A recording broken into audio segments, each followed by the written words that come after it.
Thank you.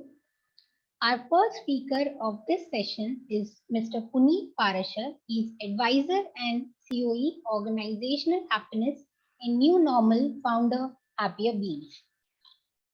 Mr. Puneet Parashar has 19 years of hands-on experience of leading people across segments, timelines, and cultures.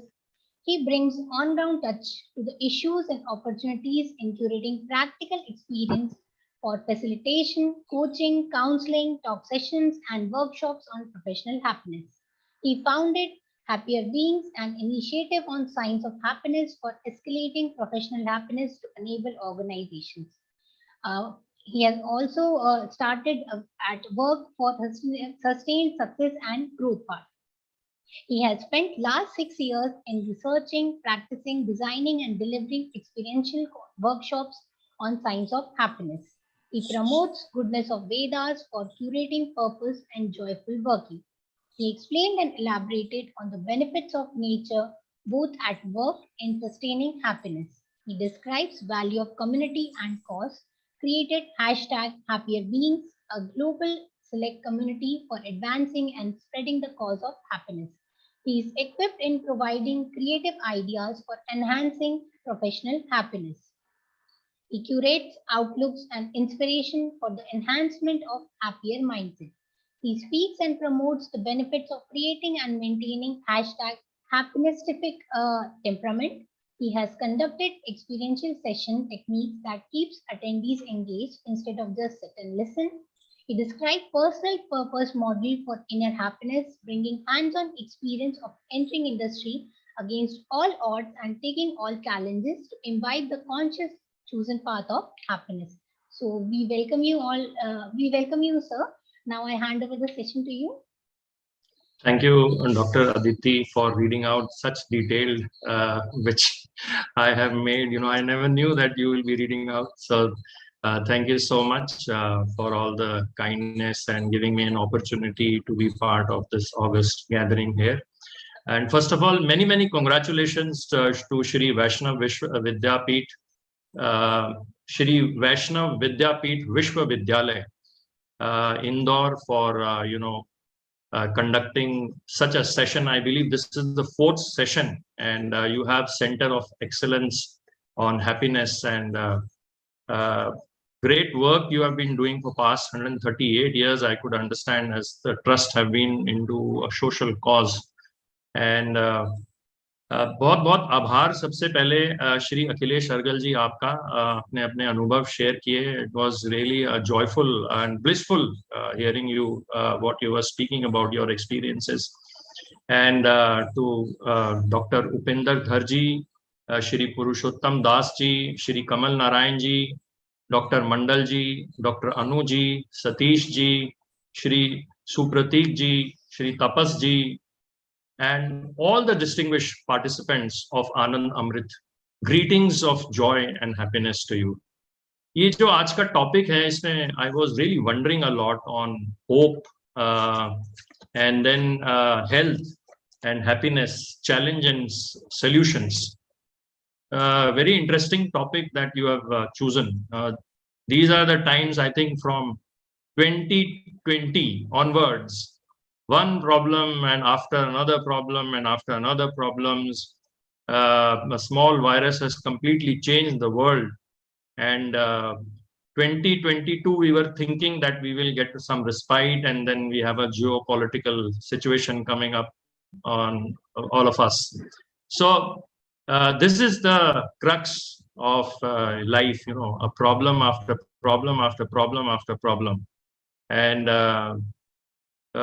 there is one story which I want to share. Now I will go one by one. First is hope, and then I'll come to health, and then happiness and challenge and solutions. इसमें श्री अखिलेश जी, मैंने सुना आपका forest से बहुत background है, उससे related हम काफी काम करते हैं. आने वाले इस सेशन में उसको मैं कवर करना चाहूंगा. और आई एम वेरी हैप्पी कि today I have an opportunity to be with such people. And so the first is hope. मैं बहुत इस बात पे यकीन रखता हूं कि एक कोट था इरफान खान का, जब उनको पता चला कि now it is his last, and this quote was relayed all across the media, and the quote goes like this कि और पॉजिटिविटी के अलावा हमारे पास ऑप्शन भी क्या है। ये दर्शाता है एक तरीके से होप, उम्मीद, और एक सोल्यूशन कि इसके अलावा कोई ऑप्शन नहीं है। 2017, when I started this journey, I was in Rishikesh. I was doing a certification program on happiness. There, a renowned psychologist from Gurgaon, and she's a very respected psychologist in India, and I was describing that I have taken a transformation leap of moving on from corporates and starting this inner calling of bringing happiness and bringing these tools and techniques which I believe in myself will be able to enable a lot of empowerment, clarity, belief, positivity, joyfulness, because that was something which was missing. And I personally experienced it in my career. So she said to me one word, Puneet, तुम्हारे सारे काम हो जाएंगे, hope की जगह belief लगा दो. And here is the story which I want to share. Once Gandhiji was traveling to England, and on a sunny day, he was on a ship deck alone and in his traditional attire.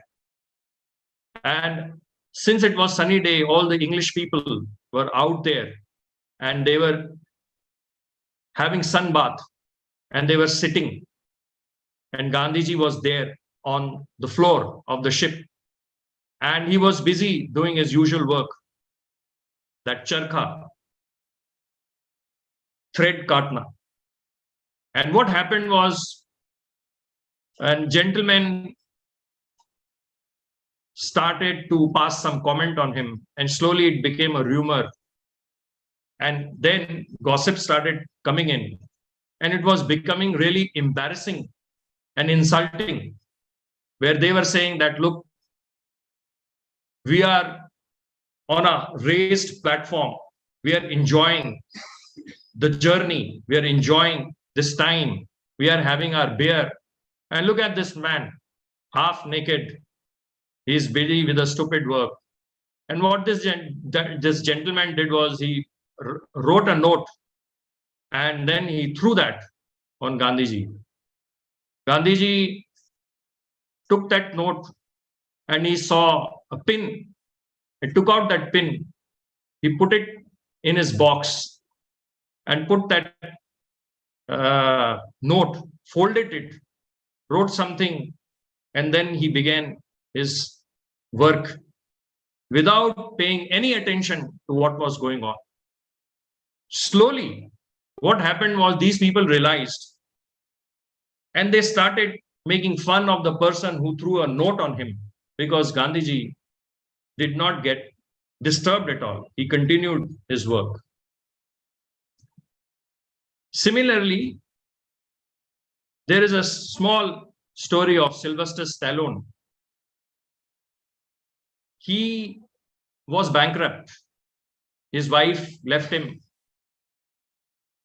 And he reached to a point where he had to sell his dog for earning food. All this time, what he had in his hand was a script that he wanted to act in that script. And the producers was giving him $25,000 that time. And he was refusing it, saying that you cast me in the script, then I will sell the script. 2 years after, when the producers relented and said, okay, we give in to you, we will reduce the budget, you are not known in the industry, and we will make you the hero of this film, you give us the script. And then thereafter, a great film came out, which was Rocky. And then there was no turning back for him. If a person believes what he or she is doing, invariably, irrespective of what is happening outside, they remain at calm with themselves.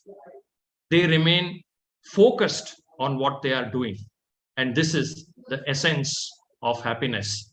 And as brought out by initially at the beginning on the definition of happiness and definition of happiness of the father of the nation, Mahatma Gandhi ji, happiness is when what you think, what you speak, what you do is in harmony. So belief has that power that it gives you a harmony in what you are doing. जो आप बोल रहे हो वही आप करते हो, जो आप सोच रहे हो वही आप बोलते हो. और I think in life 90% of the problem with 100% of the people is this, that जो वो बोलते हैं वो करते नहीं, जो वो सोच रहे होते हैं वो बोल नहीं पाते. This disharmony creates a lot of issues and challenges. So belief is much more powerful than hope, is what I feel. And then let us look at this concept of health. हमारे यहाँ कहा जाता है कि पहला सुख निरोगी का है. I was so excited when Dr. Mandal put up this word called as, let's get away from westernized definition of happiness. A lot of attention is now giving on, this ranking by sustainability organization. On 28th March, we have this released through UN on International Day of Happiness. 156 countries, I believe. And we say that Finland is the happiest country, and I have done a lot of research and I found out that Finland is the country who has been buying a lot of antidepressants also. So, I mean, we have to move away from, westernized definition to what we originally are. If I see meaning of happiness in English, I see joy, fun, happiness, bliss. But if I see Sanskrit, if I see our own scriptures, around 250 words around Anand I have found, of which few I will just recite now. Paramanand, Bodhanand, Jnanand, Devanand. Various forms of Anand is there. And our whole work of happiness is based on one fundamental, which is Anandam Veh Brahmam, which simply says, knowing happiness is finding your own self. So there is a lot of work which has happened already in India. A lot of scriptures have given profound, deep, and wide understanding on how to become or how to remain happy, of which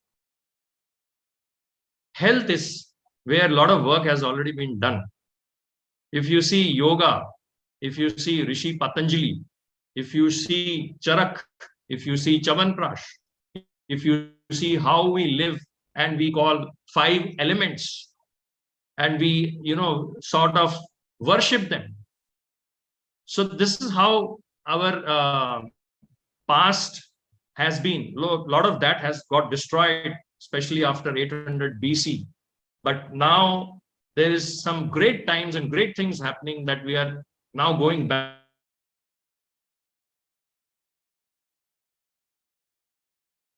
And we have brought some good practical modules which can be imbibed in day life.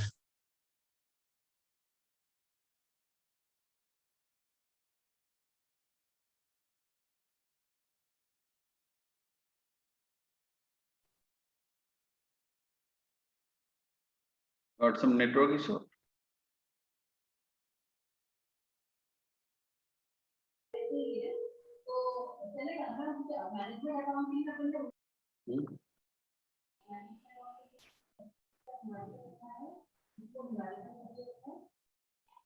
Puneet sir, are you with us?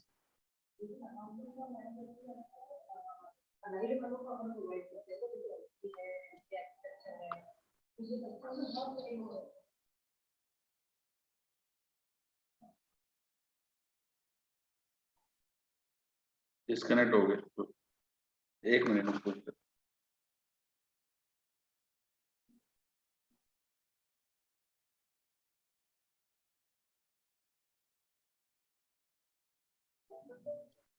Noida में power cut हो गया लगता। पुनीत जी, power cut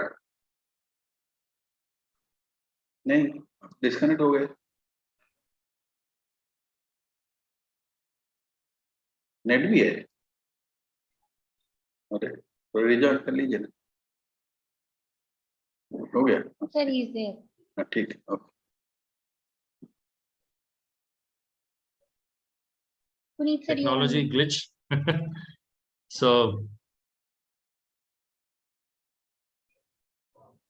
So let's continue. Sorry for I don't know what happened. We call it technology glitch these days. So I was saying about what has gone in the past. Now what's the importance of health? एक healthy शरीर में ही healthy mind रह सकता है, जिसे हम कहते हैं पहला सुख निरोगी काया. Now what is body? Body is nothing but food, what you eat and how you eat, both put together. So how you eat food, we have researched and we happen to make something called as happy yogic diet.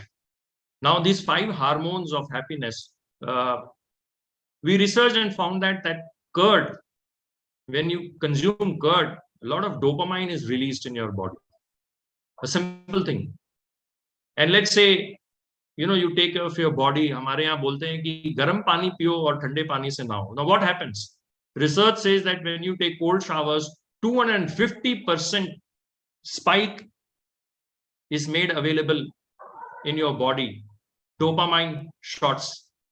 So these are natural things.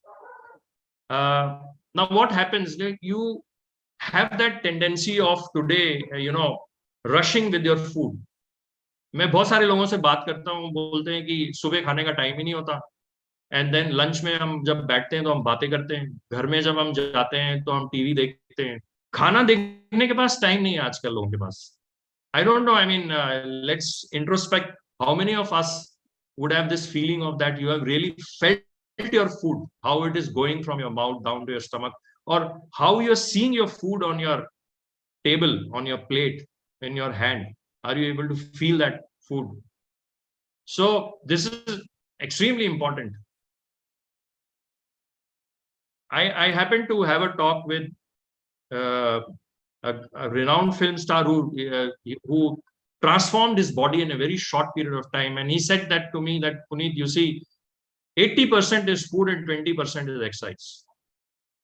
That today people are realizing the importance of food, and now we are going into concept of what is called as superfood. Or if you see the superfood in India, I was chatting with a doctor and he said कि यार आप वो खाओ कद्दू के बीज, and then he said अलसी खाओ, then he said वो भिगोए चने खाओ, बाजरा खाओ, ज्वार खाओ, whole grain foods. Now these are getting sold today, at a very premium cost, but these were prevalent in our society.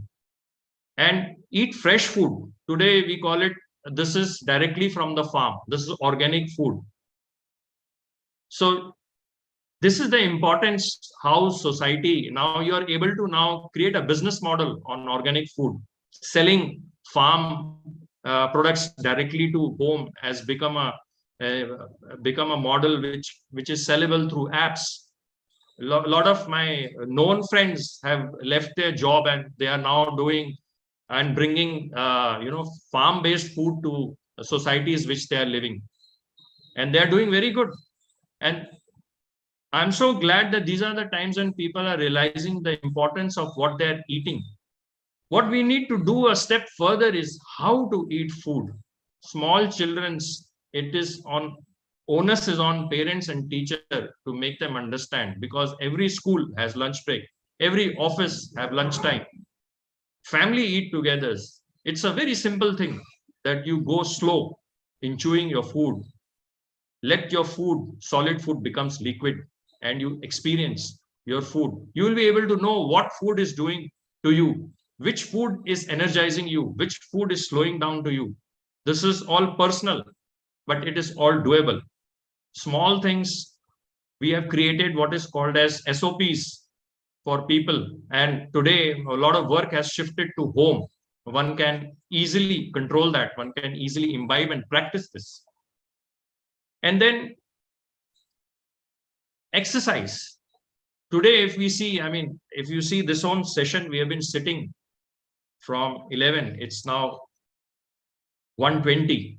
So work has gone, lot of work has gone on sitting. Lot of work has gone away from nature. Now in a room we are sitting. Then we will take our cab or taxi or some public transport, and maybe we go to our office or we go to home. We are going a little bit away from nature. Now these are the days where I'm hearing a concept called as nature deficit. Now, nature deficit is a term given by someone in US, and that is creating medical terminology where doctors in countries like Scotland, England, and Scandinavian countries, doctor associations have allowed medical practitioners to write on their prescription nature exposure, nature, what is called as nature bath. If your exposure is less than 120 minutes a week, then you are recommended time in nature. And today, this is a reality. Even in India, we are finding, which is where I was saying to Shri Akhilesh Argalji, we have brought an understanding on Shinjin Yokoru. It's a well-renowned practice in Japan, where government of Japan have incorporated what is called as nature bath. 70 years of research has gone behind, and they have found out that when you are spending time in nature, spending time in nature is not a morning walk. Spending time in nature is not jogging in park. Spending time in nature is in a certain way, which will, because of your closeness with earth, air, space, and great forest-like environment, enhances your mental wellness, your physical wellness. Phytocides are the chemicals released by trees to protect themselves, and when it is inhaled, that enhances the well-being. Mere look at the nature, your mood swings on positive direction. Mere going to a park or mere watching flower will change your mood. Now, there's a lot of research which has happened in this direction, and which says that when you are working close to nature, your productivity enhanced, your ability to respond to medical treatment is reduced. So one research says that people whose rooms were facing gardens, they recovered 15 days earlier than people who did not had exposure to nature in hospitals. Now, there are a lot of research on this. Now, can we have this element right in our homes? Because our homes are the place where we live. So we have plants which we can have in our homes. If there is a 10 feet high wall, you can easily have 4 feeters plants, which can give you some element of forest-like feel within your own house, within your own offices. And we are talking about vertical gardens, and we have Google who have taken phenomenal work in this, where they have created a forest-like office in many places. And if you see after especially 2020, and when our life was getting reduced into rooms and in houses, and especially after this sensitivity of environment and pollution, a lot of focus has been raised on plants which can be put into our home, like for example snake plant, like for example Darsina, like for example Erica palm. Now, we have done a lot of research and identified certain plants. Now, there is certain research done by NASA which says that in the night plants which stores water in them, they are able to release oxygen. The more you are oxygenated within the rooms, the more wellness you will feel. Now, people say, with change of thoughts, the breath changes. Like, for example, if our attendees who are listening at this point take a deep breath, like I'm taking a deep breath now. With me, if you can take a deep breath and see what happens to you. So on count of 3, just close your eyes and take a deep breath from your nose, and then throw slowly that breath from your mouth out. So I'll take a count of 3, and then take a deep breath and slowly throw it out, and just feel what happens to your mind, what happens to you. So I'll count 3, starting 1, 2, 3. At this time, just take a deep breath from your nose.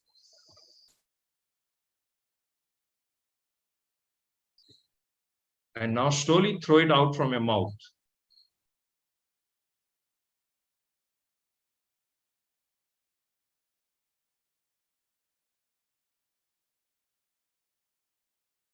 Mere change of breath creates difference in your mindset. As per one research, as you change your breath, your thoughts changes. As you change your thoughts, your breath changes. So these are simple things which can be done. So exercise is one area where India has brought a lot of good practices around yoga. Pranayam is a very powerful example of that. So in simplistically, if I have to say, you exercise what you like, but do exercise. Go out, spend time in nature. Be as much as close. If you can't go out in nature, bring nature to your home. So this is how you can take care of your health side. And nature bath is a concept that within the city, you don't have to go to forest. Within the city, there are great gardens nearby your places, which is like forest, which gives you a feeling of forest. Go and slow down yourself. Don't take a walk. Don't jog. Don't exercise there. Just slow down till the time you feel a connect with the breeze, connect with the earth, connect with the chirping birds, connect with the sky. Slowly the nature will talk to you. Slowly you will talk with the nature. There's a particular way to do it, but you can always do on your own. This is a very simple thing. And it gives you a lot of health benefits, a lot of mental benefits, just by being there. That's all. And we are trying to build what is called as a concept of defeating city stress with city's garden. Now, incidentally, we have World Health Organization, which says that the health epidemic of 21st century is stress. 98% of physical problems is related to stress these days. And stress can be easily cured when you are close to the 5 elements, when you are close to the nature. Stress can be easily cured. You don't have to do much. Everything will happen on its own. And then, happiness, the third word of today's topic. Now, one must have some definition of happiness for him or herself. You must be able to understand what is happiness. People say that, I have a sip of coffee, I'm feeling happy. I go to hills, I find happiness. I read a book, I find joyful. I'm with my family when I speak, when I hug my close and near ones, when I'm with pets, I'm happy. There are so many different things that people, but the point I'm trying to make is more your definition of happiness or more your feeling of happiness is related to anything which is outward from you. You will end up into a cyclical swings of joy and sorrow. Now, as per one research, it is only 15 days after which you come back to your original state of mood. Whatever happens on the happiness side, or whatever happens in things which is not what you expect, or things which has gone really bad, it takes only 15 days for you to come back to your original self. Now, maybe let's say in our families in past years gone by, especially these 2 years, all of us would have lost nears and dear ones. Now, what happens thereafter? After 1 month, 2 months, 3 months, 4 months, a year, we come back. We come back to the reality. We come back and we gather our own self. Similarly, what happens when you get promotions, or when you are married, you get into a relationship, you buy a house, and you are really elated. What happens after 15 days, or maybe after some time, you're again back to your normal self. So these are the cycle things which keep on happening. So, but when you are relating happiness with your own inner self, with your own practice of keeping yourself happy. A lot of people ask me, what is happiness? Some say you can't be happy all the time. Some say happiness is always elusive. There are so many definitions of happiness. I spent 6 years understanding what is happiness. And I understood that happiness is practice. You have to practice becoming happier.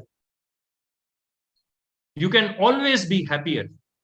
If you find being happy is difficult, becoming happier is very easy. There are certain practices which you do can change your mood, and all these are mental. You can change your thought, you can change your feeling, you can change your imaginations. Only these three things: thought, imagination, feeling. With practice, you can transform these three and change your index. You can change your state of affairs irrespective of what is happening outside. If you do these practices, there are certain way of doing it. You can always remain happier, and you can prolong the cycle of happiness. So happiness is a practice. You have a right understanding of happiness for yourself. So if you are able to keep yourself happier, you'll see people around you will feel much better. And as per research,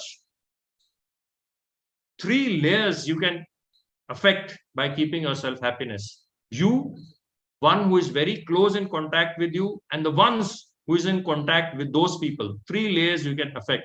So there's a thought which we have brought. This is a hashtag you can see. You can Google hashtag happier me, happier world. If you can keep yourself happy, slowly people around you will become happy. Slowly the neighborhood will become happy. Slowly the society will become happy. Slowly the community will become happy. Slowly the state will become happy. The nation will become happy. The world will become happy. The greatest service today in this time that you can do is keeping yourself happy, showing to people how you are able to transform. That transformation is such an motivation for people these days. And in happiness, there are 2 dimensions. One is personal happiness that we speak about: kindness, care, empathy, love, affection, act of selfless acts, helping others. And then there is professional happiness. So when we speak about these, there are a lot of dimensions of happiness. Then there is organizational happiness. These are all different. Now, if I say happiness flows from top to bottom, if the head of the family is happy, the family will be happy. This is how it has been. If the leader is happy, so shall be the organization. Today, I'm just raising a thought here in these times. Imagine what happens if Vladimir Putin becomes happy tomorrow with what the geography he has, or Vladimir Zelensky becomes more happier, contending with things around him. War will not happen. War happens because certain leaders are not happy with the political situations or geography situations. If a leader is happy, a lot of things transform towards greater good. Today, the world needs greater good. Today, the world needs happiness. When you say solution and challenges, the biggest challenge of today is stress. epidemic, war. All these three things have a solution in happiness. A happy person is healthy. A happy person will not fight. A happy person creates more happy people, more happier organizations. There are a lot of research when we speak about organizational happiness. Dr. Shri Akhilesh ji was mentioning about that. The productivity increases. I have a slide. I do not know if I have time to show, but I would like to show this. Can I show one slide here? Yeah, please go ahead. Okay, thank you. Thank you so much. Now, this is a slide. I will first take you to what is the cost of stress worldwide. Now, these are 3 Ds of stress, dollars and dollars. $300 billion is lost. Are you able to see the screen now? Yes. Okay. So $300 billion is lost annually from stress-related reasons. Now, these are in organizations. Now, this research is done by US Department of Health and Human Services Center for Disease Control and one second. National Center for Health Statistics. 246 billion is lost annually from alcoholism and drug abuse. Unhappiness is the cause of this. 100 billion is lost annually from chronic pain. 132 million work days a year are lost because of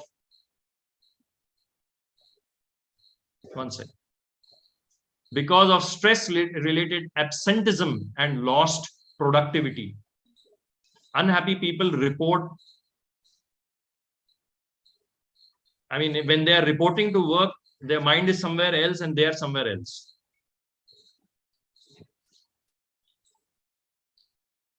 Now, this is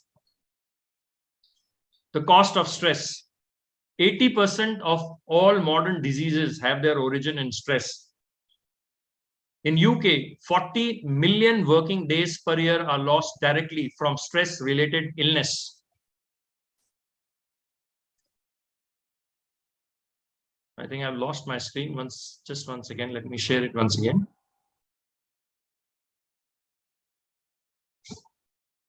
Cost of absenteeism. Now, this is what I was talking about, that you're physically there, but you're mentally not there. To British industry, as per this research, is estimated at 1.5 billion pounds per year. Now, coming to the India perspective, research is shared by SHRM India. Now, this is sector specific. Now, what it says is on a base of employee. In blue, if you see, is the base of the employee, and red is the loss.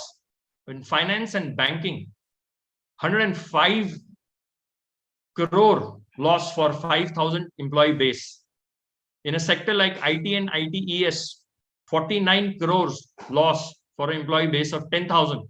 Travel and hospitality industry, 2,000 crores loss on employee base of 2,000.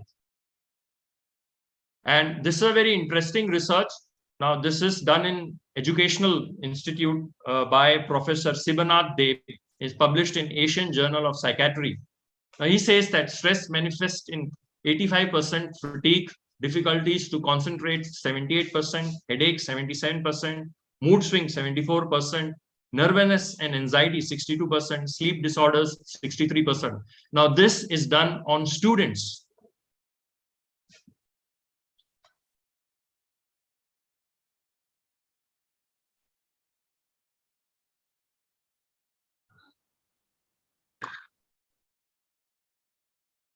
Now, Punitji, I think if you, in the interest of time, can wind up regularly. Okay, sure. So I will like to wind up, by saying a simple quote by Rishi Patanjali. Now, this is important for organizational happiness. Now, the stress piece which I was talking about is affecting a lot of organizations these days, and the solutions lies in the purpose model. Now, what Rishi Patanjali says is, when one is inspired by some great purpose, some extraordinary project, all your thoughts break their barriers. Your mind transcends limitations. Your conscious expands in every directions, and you find yourself in a new, great, and wonderful world. Now, this is the way to break the vicious cycle of stress, aligning certain purpose. As Sylvester Stallone, despite huge amount of stress, could go on to do what he thought was right and turn his adversities into success. And similarly, Mahatma Gandhi could turn hostility into his side by being connected with a great purpose. So solutions lies there. Give a great purpose. And I'd like to end by thanking Dr. Mandal and to the entire team of Shri Vaishnav Vidyapeeth Vishwavidyalaya for bringing up this center of excellence, this talk on happiness. And I congratulate all the participants, all the speakers who are yet to come, and have a great experience through this conference. And through my speak, if I'm able to, bring a little 1% even thought which leans you towards keeping yourself happy, I'll be, really very grateful on this thought. So I leave with this thought of, happier me and happier world. Thank you so much. Good. Very nice, very nice, very nice, very nice. Thank you, sir, for enriching us with your experience. Our second speaker of this session is Mr. Supratik Bhattacharya. He is the Chief Talent Officer at RPG Group. He'll be speaking on the topic Hope, Health and Happiness, a corporate perspective. His background is he is a Senior Vice President and Chief Talent Officer at RPG Group, which is a diversified conglomerate with global businesses. In his career exceeding 25 years, Supratik has held leadership roles in sales, operations, business development, and strategy at ExxonMobil Corporation, JK Paper, and Larsen & Toubro. He has held high-growth businesses and P&Ls in the markets of India, Asia Pacific, and North America. He has also built and divested a successful entrepreneurial venture. He is a chemical engineer and obtained his MBA from Maastricht School of Management, the Netherlands. He features in the recently published Top 50 HR Thoughts Leaders 2022 listing of the Economic Times ETHR World. So over to you, sir. We welcome you, sir. Dr. Veda, thank you very much. I'm really honored to be here. And Mr. Parashar, it was a great speech. Thank you so much. There's so many things that he just talked about, and I've meticulously taken notes, and I'm hoping that I'll be able to at least implement some of them in my own life. So good afternoon, all of you. And my name is Supratik, as Dr. Veda said, and I work for this company called RPG Enterprises. This happens to be a very diversified conglomerate with different kinds of businesses, etc. So when Dr. Mandal once, a couple of weeks back, he reached out to me and we spoke. We know each other for a very long time. And when he spoke with me about this idea about speaking about happiness, it kind of immensely resonated with me, primarily for the fact that as an organization, the place where I currently work in, we've been doing significant amount of work in terms of this whole concept of happiness, right? So we're talking about employees' well-being, employees' happiness. How is it that we can take it to the next level? And if we do so, what benefits does it bring into the organization and to the social good? So all of these things have been happening. And that was the time when Dr. Mandal called me. So I said, yes, absolutely. Now, however, what I am not is I'm not an expert, right? I bring in no expertise. All I bring in today is what kind of work have we been doing within our organization and what we think is the social scenario looking like today. And I'd like to bring in a corporate perspective or the industry perspective of what happiness means for us. Now, we've generally been thinking in terms of what is it that makes employees happy at work. Yeah. I'm only talking about the work perspective because much has been spoken about our personal life. So what are those few things that you think makes an employee happy at work? And when we delved deeper, we figured out that they're no different from those things that makes a person happy at your home, at your own personal selves, right? Now, for example, we are all talking about at our own life, right? We are all talking about a sense of belonging. We are all talking about a sense of purpose or meaning and the things that we are doing, loving to do the things that we are doing in our lives. For example, if you listen to music, you listen to the music that you love, you go out for a vacation and all of that kind of stuff. You talk about social connections, right? For example, I am connected with my group of friends. That makes me happy. I'm able to connect with them. When I transpose that in the corporate environment, it is exactly the same. We are talking about a work that we love to do. We talking about whether we going well within our workplace, etc., etc. So on and so forth. Now the question is, if this is so basic, and all of you have agreed that a happy employee is more productive, a happy employee is more customer centric, leads you to more profitable businesses, then I think it's time today then really focus in terms of, really working on this topic of happiness and not let it be just a frivolous, fluffy topic and just forget about it. To which my congratulations to the organizers here. We're here because you've taken up a topic which in my mind is a very important, vital topic, right? Now, look, my feeling is mental health or mental happiness is becoming the order for the day, right? The way things are changing, and I'm not going to talk about the pandemic because all of us know what happened.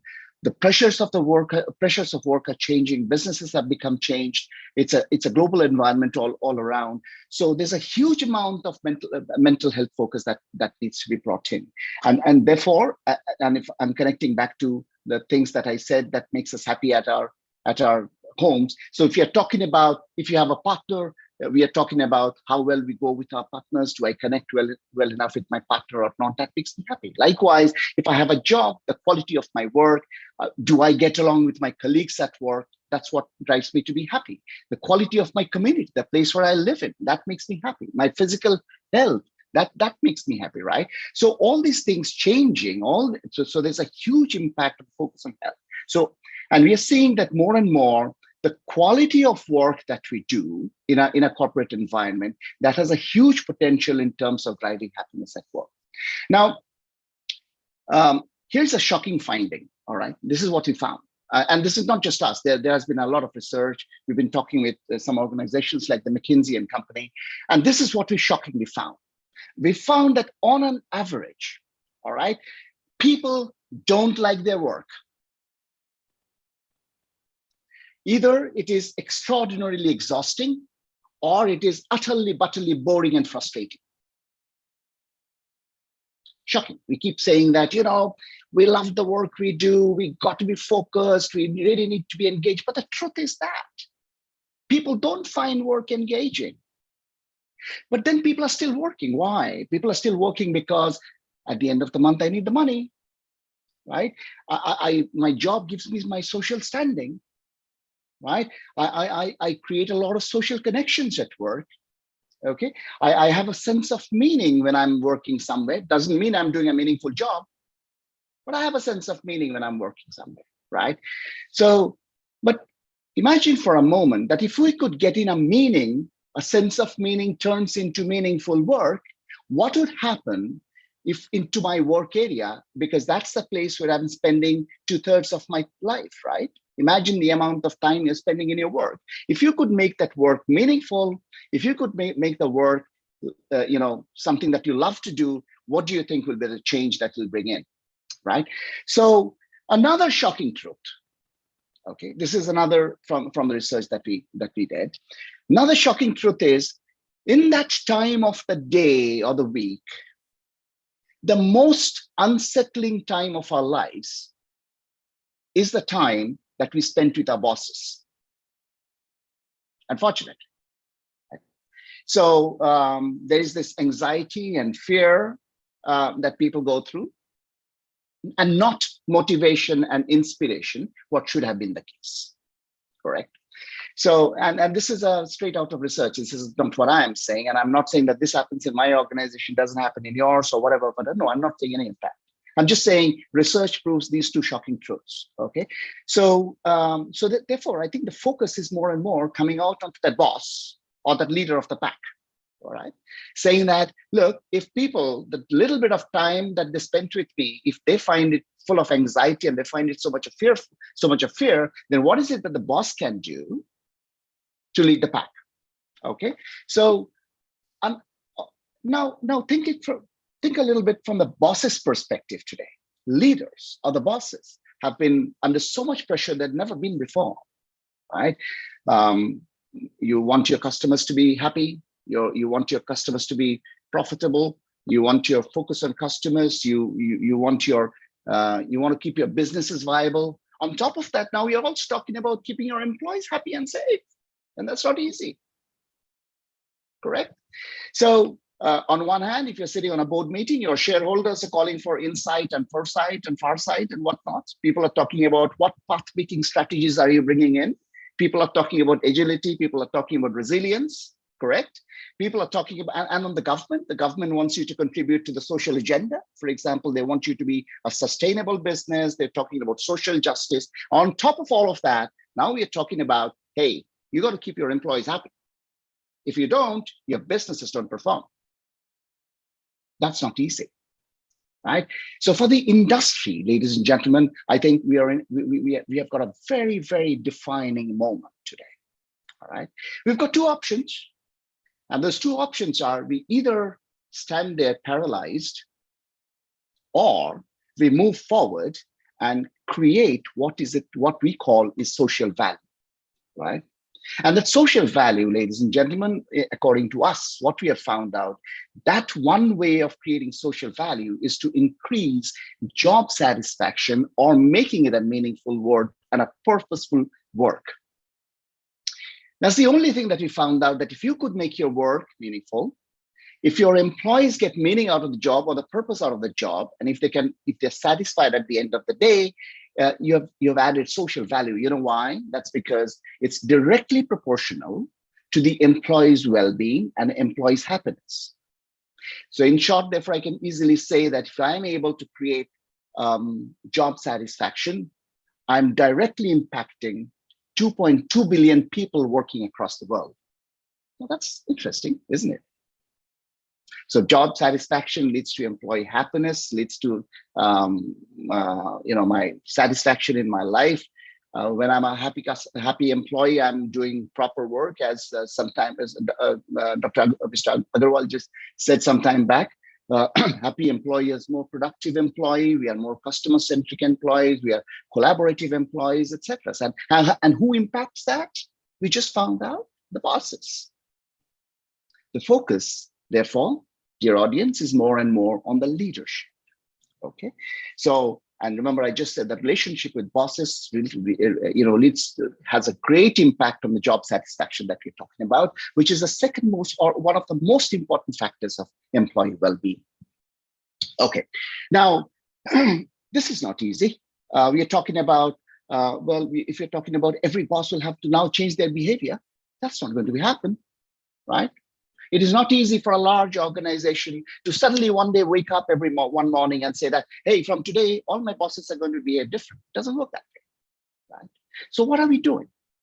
So we figured out a little bit more. We figured out that there's some key elements that we can start cultivating within an organization. And these few key elements, when we are able to do in a concerted manner, in a genuine manner, perhaps that brings forth a lot of change within the organizations that we work for. And there's two key elements. And the first key element is provide our people with tools, context, guidelines, etc., so that they can do their job without frustration. There is total clarity. So we're talking about providing tools, clarity, context, perspective for any job that we do, right? So if my boss provides me that, then for me, it's very clear. This is what I have to do. There's no scope of ambiguity. There's no scope of frustration. This is what I do. Okay, I think in this manner. I bring in value that coincides in this manner. And the second thing is I create a form of psychological safety, which means that lack of interpersonal fear that drives employee behavior. So I'm taking away that fear or anxiety from people's behavior, right? Now, sometimes back, I was watching this beautiful video by this gentleman called Simon Sinek, and he talks about he has gone to a coffee shop in the Four Seasons hotel somewhere in the US, and he says he walks into the coffee shop. There's a guy who serves him coffee, and he starts speaking with him, all right? And he says that this guy was fabulous, fantastic. This just a coffee guy in a large hotel. He serves you coffee. He was chatting me up. He was talking to me like, making me feel at ease. And I just kept on sitting there chatting with him. So towards the end of that conversation, so Simon ends up asking this gentleman, saying that, hey, do you like your job? So the person said, I love my job. Imagine the guy he just serves coffee. He says, I love my job. Okay. So that interests Simon Sinek even more. What is it that prompts just a coffee maker in a 5-star hotel to say, I love my job? So he says, what does the Four Seasons management do to you so you say with so much of conviction that you love your job? So the guy says, you know what? My managers, not just my manager, any manager who passes by, any of those leaders who passes by, they never ask me, what am I doing? The only thing that they say, hey, all okay? Can I help with anything? All right. Is there anything all going good? Can I help? And they never interfere. They never tell me what to do. And I am at my natural best here. But by the way, in the evening, every day in the evening, I go to this hotel called the Caesar's Palace, where I work in the evening because, of course, I need more money coming in. So there, those people are very strict. Okay. So I keep my head down and I just do what I have to do, make my coffee, serve it to people, and I just leave because I need the check coming in at the end of the month. All right. So the question that I would like to ask is, if you were to have one employee, would you have that employee of the Caesar's Palace, or would you want to have that employee of Four Seasons Hotel? Now, in all probability, you'll all say that I need the guy from the Four Seasons Hotel, right? Which is right, rightly so. The difference between these two guys is the guy is the same, the person is the same. The only difference in that workplace was in his current workplace, the place where you want him from, that let him be his natural self. Now, that's what more and more leaders need to do. Correct? So this is the only theory that we believe, that we found that probably is something that holds value. So we figured out very clearly that it's kind of a cycle, right? A good manager, for example, let's say the person's manager in the Four Seasons Hotel, he instills trust. He instills confidence. He instills the process of being his own natural self, right? So he has been set his own attainable goals that he has to make the best of coffee. Likewise, any manager gives a very clear set of attainable goals. Starts in the deep-rooted customer-centric thinking. All right. Then people feel empowered to do their job. And then you see the magical alchemy of great performance. That is the environment where they will come up to you and raise issues when something does not go right or something goes wrong. They will not be scared of you. They'll come and tell you, Dr. Veda, this is what is not working out. I'm in a problem. So that's the environment that corporations need to continually create in their workplaces. And there is, to me, ladies and gentlemen, there is just one construct to this. Just one construct, one rule of the thumb. And that is, how do I make my team members' lives easier? Physically, cognitively, and emotionally. Period. That's it. How do I make my team members' lives easier? Physically, cognitively, emotionally. Therein lies the magical alchemy of great performance, because that instills mutual trust. That instills encouragement. That instills perspective. That instills empathy. And that instills psychological safety. Now, that's what we found out, period, right? Now, I'll just tell you a little bit about the organization, right? I don't have too much to talk, by the way, but I'll just now very quickly tell you in terms of how that sort of, we have sort of been building this within our organization and how we've been seeing success. Now, it was about 6 years ago that I walked into the doors of this organization that I currently work in. It's more than 6 years ago. And I had this interview with this gentleman. His name is Harsh Goenka. He's the chairman of the company, right? So I was waiting for him in this 5th floor office. And let's say if I was to meet him at 11 o'clock, I was waiting at the reception area in essence, his personal reception area. And at 11 o'clock, I see this gentleman walking out from the cabin and he's walking towards me. All right. He's the chairman of a $4.5 billion enterprise. All right. He comes out, shakes hands with me and takes me in. All right.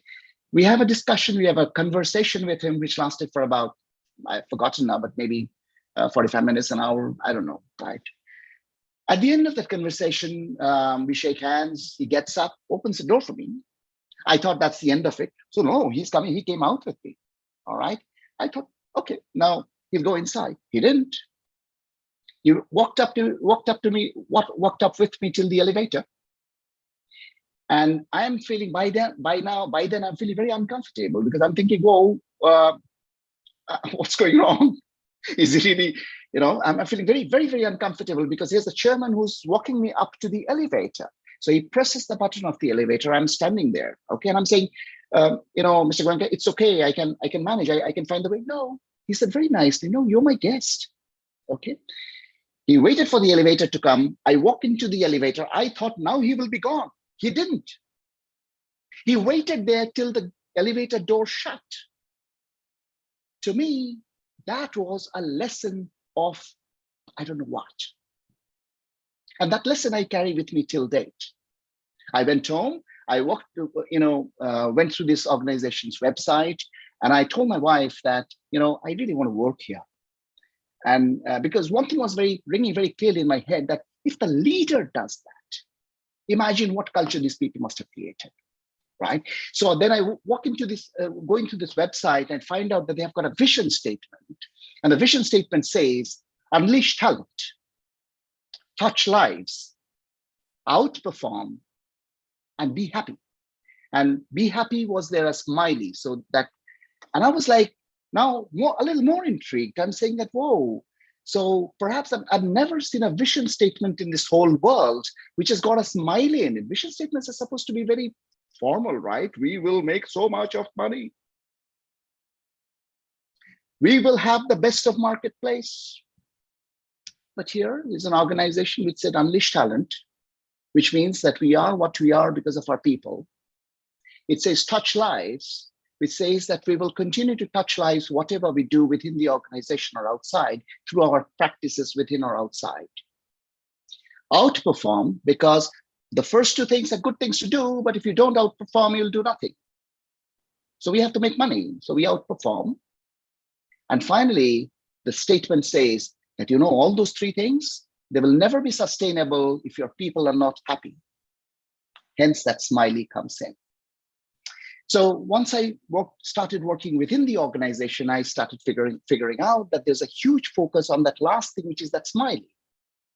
So much so that a couple of years back, we just asked ourselves, what are we all about? We figured out, we did a lot of inciting conversations with people, our employees and all of that. And we figured out we're a bunch of happy people doing meaningful work. And that meaningful work actually happens because our people are happy. So the lesson was, it is so much easier to motivate a bunch of happy people than a bunch of unhappy people. And Shri Agarwal, remember he told us that the gap is 22%.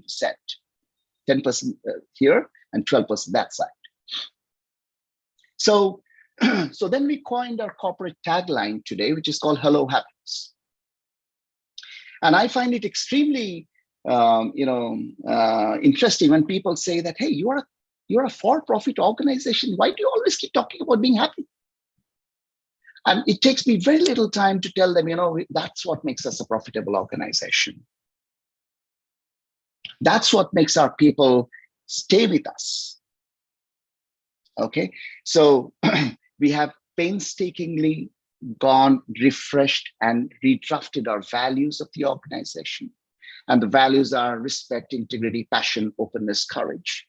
We are working everything that we can across those values to ensure that everybody understands what these values are all about. We've got awards for our people who show these value systems. We are trying to painstakingly build each of our policies and practices and trying to bring in transparencies. Now, for example, if you remember, I talked about what should the leaders do? Set a clear goal, right? So we are trying to live that way. So we are having a process. Every organization has a process. I'm not saying only we do. All I'm saying is we are putting a huge amount of focus on processes like goals, performance appraisal. We have moved on from an annual performance appraisal to a continuous performance appraisal, which means everybody is appraised on the go, right? So we don't have to wait till the end of the year to figure out that my boss has forgotten what I did towards the beginning of the year. And my boss only remembers that I was late, 15 days ago. No, it doesn't work that way, right? We have a performance bonus which not only is based on performance, but it is based also on the efforts that you put in. You may not succeed. You may not succeed even if you put in your efforts. So if I only award you performance bonus based on your performance, you will never take a outperformance target. So we are putting it also on, the efforts that you put in within the organization. We are trying to put in a huge amount of focus on continually evolving recognition mechanisms. We are trying to move people continually from function to function within the organization. 2 years, 3 years, people have to move because they want to see newer roles. They need to see them developing themselves. So there's a huge focus on upskilling and reskilling. So those are some of the things that we're trying to do. And most important, all of that, we are trying to create leaders out of people by telling them that, look, everybody wants go-getters, right? We are saying that we'd rather have go-givers. I want people who can give. I want people who can build people around them. I want leaders who build stronger leaders. I want to hire people who are smarter than I am. So that's the culture that we are trying to build within the organization. And lastly, ladies and gentlemen, this is the last thing that I wanted to tell you, that we said that, look, talking is good, but it's time that we need to walk the talk. Okay? We've been talking. We've been talking, everybody talks, right? So we said, how do we walk the talk? So we created something which is called a happiness framework. Of course, a lot of research went into it. And we created a happiness framework, which has got 6 elements. And we said that, till some time back, we used to do this great place to work survey. You must have heard that GPTW survey we used to do. And all our companies, we have got 6 companies, 5 of them are great places to work. One of them is the 4th best place to work in Asia. So we said, no, we don't want to do this anymore. All right. We stopped taking the GPTW survey. And we said that we will measure ourselves against what we preach, and that is a happiness framework. So we started working with a consulting organization, and they built a survey around that happiness framework. And today we measure ourselves again as we speak, ladies and gentlemen. There is a happiness survey going on within the organization, and people are being and we are being measured, not people. We are being measured in terms of how happy our people are. So that's, I think, about it. I'm sorry, my talk has been rather lackluster, but this is what I wanted to share with you. I absolutely find this a great honor to be with you today. Thank you for giving me the opportunity to speak with you. And I could look forward to staying in touch. Thank you. Thank you. Thank you so much, sir. So now with this, I Well, invite wonderful. our third speaker of the session, Mr. Tapas K. Das. He's a professor at IBS Mumbai and a consultant at Asian Development Bank. He'll be speaking on the topic Quest for Happiness, My Story, Your Story. He's a postgraduate in economics and MBA from XIM Bhubaneswar. He has a combined 30 years of experience in industries, academics, training, and consulting. Worked with leading private sector organizations in senior leadership roles in human resource management functions. His areas of interest for teaching, training, coaching, and consulting are leadership development, change management, organizational development, competency assessment, and personal excellence.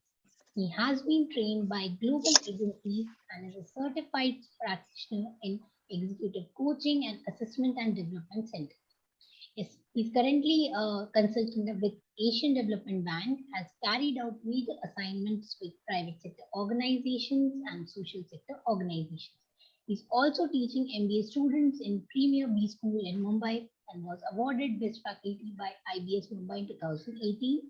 He's a visiting faculty to XIM, IIM Indore and Mumbai campus and other business schools. He's also actively engaged with community development work and is associated with various NGOs. So we welcome you, sir. Over to you. Just one request before we start, Tapas. In the interest of time, we're already at 2:13. You can, I know 15 minutes. it would, I'm depriving the listeners of certain things, but then if you can maintain the content and squeeze the time. Yeah. So then, what is the timeline at 2:30? Actually, 2:30 we have the technical session starting, so it will be really fantastic if you can wind up before that. Okay. So let me concise everything to 10 minutes or so. So in that case, I will touch upon some of the salient points from my presentation. Sure.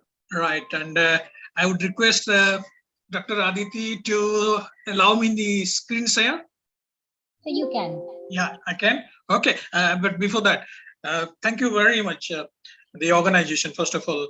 And I will skip my presentation on giving because I'm addressing, participants, many of whom are from this organization known to be giving. So then I will skip that. And what I will do is I will touch upon few salient points. I will be drawing upon some of the points from my earlier speakers. All of them spoke so brilliantly, and I was noting down, and a few of the things definitely I'm going to put to use personally. Okay, and well, so instead of really, getting into the slide mode presentation, what I'll do is I'll touch upon few things I would have picked up from the conversation and the address that we listened to from the speakers. Let me start with this thing. The day when I was, Dr. Mandal called me, right? I was sitting in a canteen, right, having a chat with one of my senior colleagues, and just said, would you know what is the topic for the discussion between me and my senior colleague? The topic for discussion was happiness, and we're looking at gratitude, how gratitude contribute to happiness. So then, Supratik ji and Puneet ji can really speak more on this topic of synchronicity or something, right? And let me warn the audience here. I have no claim to any deeper understanding on this subject, and I would rather tell, if you want to know more about happiness, go to your previous speaker rather than me, right? So what I will do is basically, I'll share my story. That's all, right? So what is my story in terms of what are those few lessons that I would be learning, or I would have done, or I would have implemented, or still I would be learning, which would have made me little happier, or for sure it has made me less unhappy. That's all I can say. Okay. Let me take you to some of the salient points from my presentation.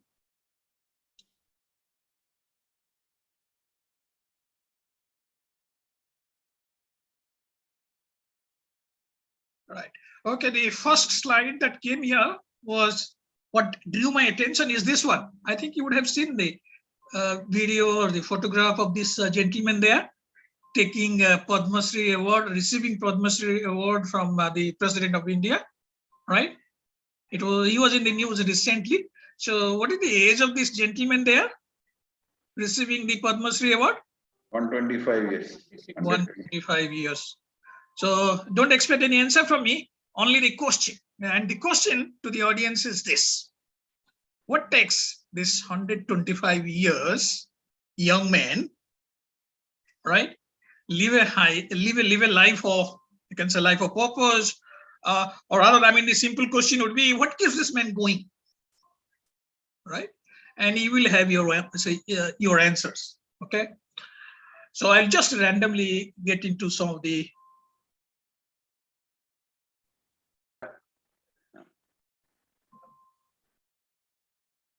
these slides. Yeah, let me see which one I should share.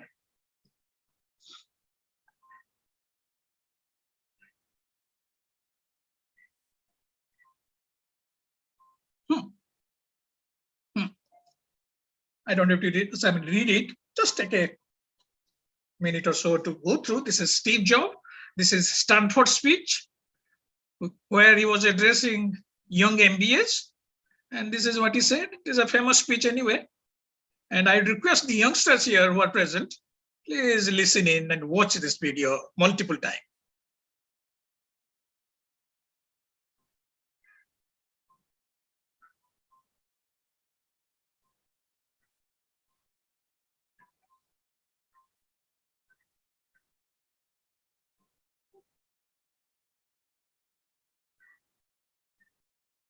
Since Supratik ji was mentioning about meaningful work, and towards the end of his presentation, Puneet ji also was hinting at purpose or something, right?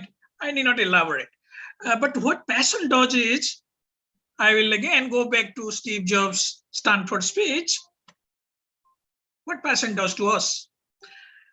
Before you read this, just a big brief introduction to this, what he is saying here. He was fired from the company which he created, Apple, right? So then how does it feel really when you are fired? If you are not fired, anytime you will not know how it feels. But again, I mean, just imagine a person has been fired and the person has created that company. And how would he be feeling? And this is what he said, what made him bounce back.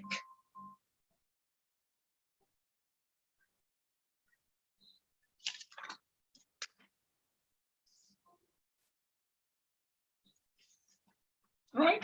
So then what passion and purpose does is, there are many things that follow passion and purpose. Resilience is one of them.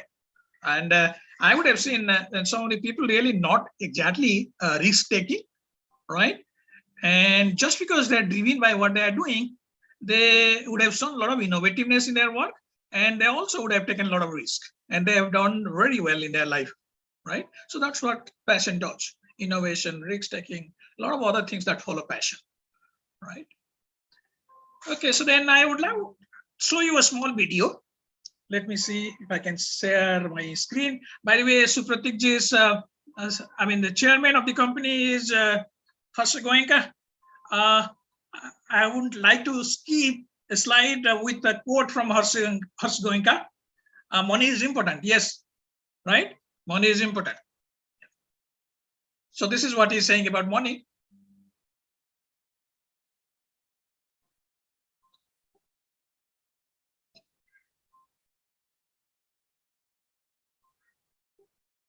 Right?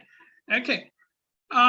This is my lesson, right? So I started my journey with corporate sectors, private sector organization, worked there 20 odd years.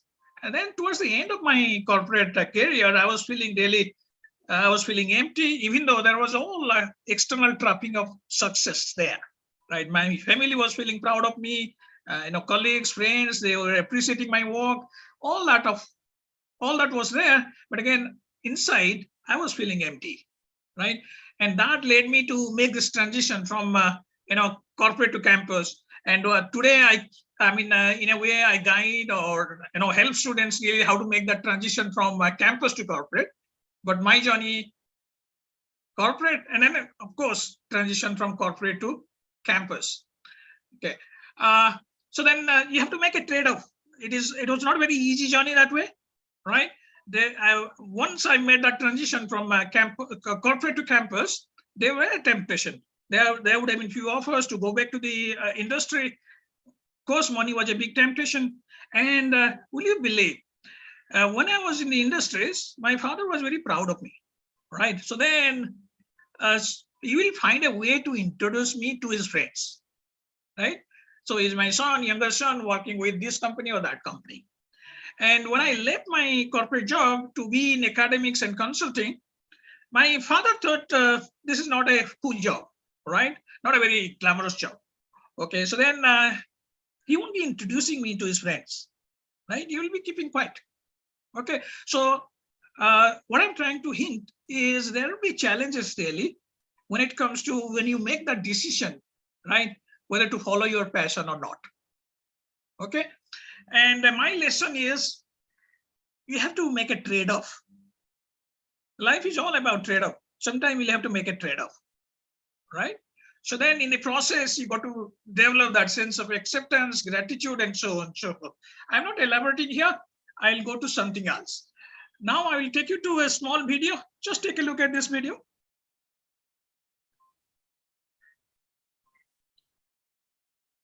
And Dr. Mandal, I can take another 5 minutes. Is that okay? Yeah, okay. I'll take just 5 minutes.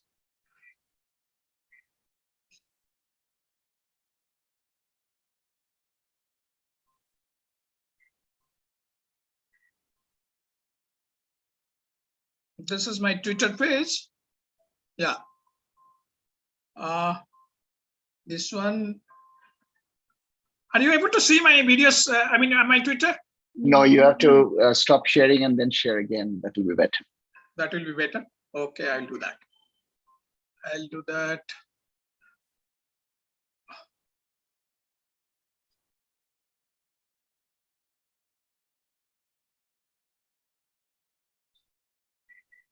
Are you able to see the Twitter now? Yes. Yeah. I'm not. Yeah, let me put the sound also.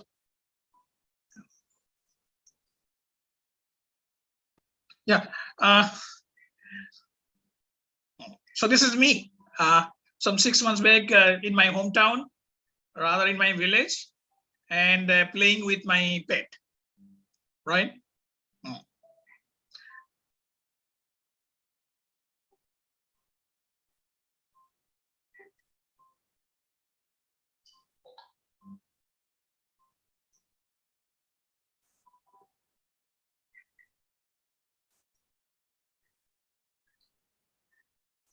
Okay, so the purpose why I was sharing this particular video is this. There was a time really I stopped living my true self, my natural self, my authentic self, right? One of the things I like doing is to be in the nature, which I was doing anyway. One of the things I love doing is to be playing with my pets, like I was doing here, and to have fun with them, right? And I love doing that really. But again, after a certain point of time, I would have stopped doing it because log bolenge kya? Log kya bolenge? Right? So then I would have stopped doing this. I would have stopped acting funny, and fun is what my natural self. And I would have stopped doing all funs also, right? And I could see that I'm not a happy person. I'm not living my authentic self, right? Then of course this decision to be myself, to be living my authentic self, and to be doing all that gives me joy, pleasure, happiness, and whatever I'll keep doing, independent of log kya bolenge, right? And in this journey, this is a pretty much work in progress. I'm a beginner, I'm a learner. I could see that I'm changing. I could see that I'm jollier, I'm happier, right? Well, I mean, because of the lack of time, I would have loved to share some more things. But anyway, the message, overall learning that I would have, gained from this journey in my search for happiness would be, if there is one or two things I will share with the audience, particularly the younger audience, if they're there, it would be this: embrace yourself, embrace your true self, and embrace life. And that is the way to live life. And this is not somebody who is advising. This is something I'm learning. This is the way to live life. Embracing self is all about living your passion, expressing your talent and your gifts, and know your nature and leave those nature or personality traits, and do all those things that gives you joy and pleasure, right? And of course, embracing life is all about understanding what life is like. For example, life is also about impermanence, right? So then how do you embrace that impermanence so that you stay happy? The way to embrace impermanence is perhaps developing a sense of acceptance. And we don't have to really, develop in the sense that we have to start all over, from the scratch. We already have it inside us. Life has taught that lesson to us, right? Acceptance. And it is very necessary that I be conscious of my true nature of my life, which is acceptance. I would have developed acceptance. Resilience also is my true nature.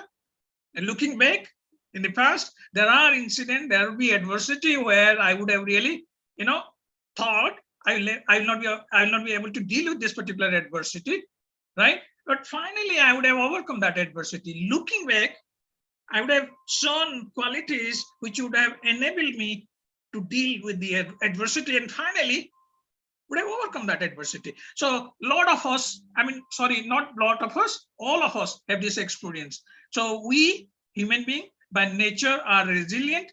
So it is necessary to be, right, in awareness of our real nature and live that real nature or true nature. Thank you very much. Thank you, sir. So with this, we come to the end of our plenary session. I once again take this opportunity to thank Mr. Puneet Parashar, sir, Mr. Supratik Bhattacharya, sir, and Mr. Tapas K. Das, sir, again for taking out their time from their busy schedule and being with us and enriching us with their experience. I hope after today's session, we all become a more happier version of ourselves. So with that, thank you once again to everybody. Now I request all our participants to join our technical sessions. The link is given in the schedule. Thank you. Thank you very much, Punitji. Thank you, Supratik. Tapas, thank you. Pleasure. Sorry, we had to cram things. In fact, I understand and appreciate here, but Thank you. Wonderful being part of this. Very amazing. Thank you. I'm sure we'll have so much. more opportunities, and you would agree to be with us again, all three of you. Pleasure. Okay. Thank you very much. Yeah. Take your leave, Sub. Okay. Bye for now.